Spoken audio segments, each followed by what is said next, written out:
Sir, এই যে আপনাদের বিলটা। আচ্ছা, আমি 1 নাম্বারটা কইরা আসা আপনাকে আমি বিলটা দিতাছি। স্যার, আপনারা দুইজন কি একসাথে? হ ভাই, আমরা দুইজন এক লগেই। আচ্ছা স্যার, আপনি তাহলে খান। এই শহরের মানুষগুলোর কথাবার্তা স্টাইল কিচ্ছু বুঝি না। থাক, আমার এতে কিছু বুঝে লাভ নাই। আমি যে কাজের জন্য আইছি এই কাজ আমি করি।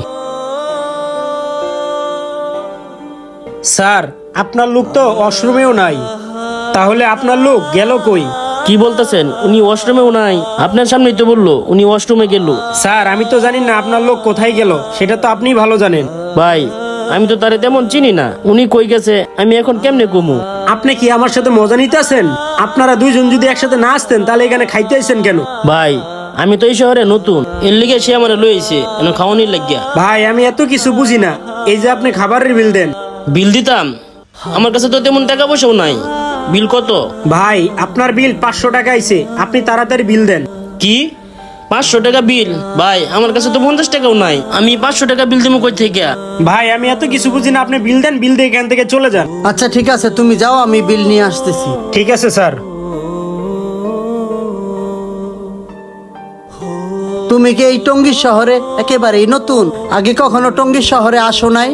ভাই, আমি টঙ্গী শহরে একেবারেই নতুন, আগে কোনোদিনই আসি নাই। তোমার সাথে যে লোকটা ছিল, এই লোকটা কি তোমার কোনো আত্মীয় স্বজন হয়?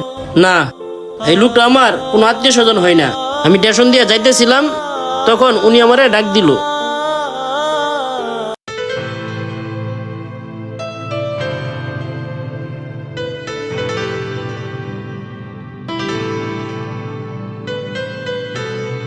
এ ভাই দাঁড়ান।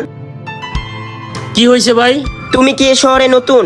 হ্যাঁ ভাই, আমি নতুন। আমি মাত্র গ্রাম থেকে আসলাম। এই এলাকায় তোমার কোনো আত্মীয় স্বজনের বাড়ি আছে?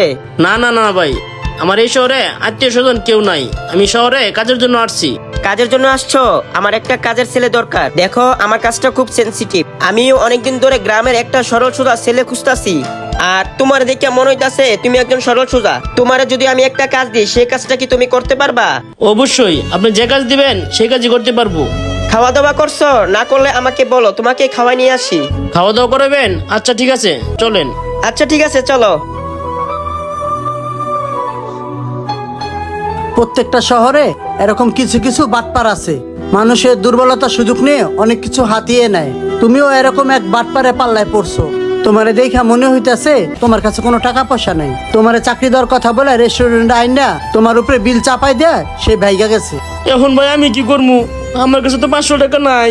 তোমারে দেখে আমার খুব ভাল লাগছে, তুমি অনেক সরল সোজা।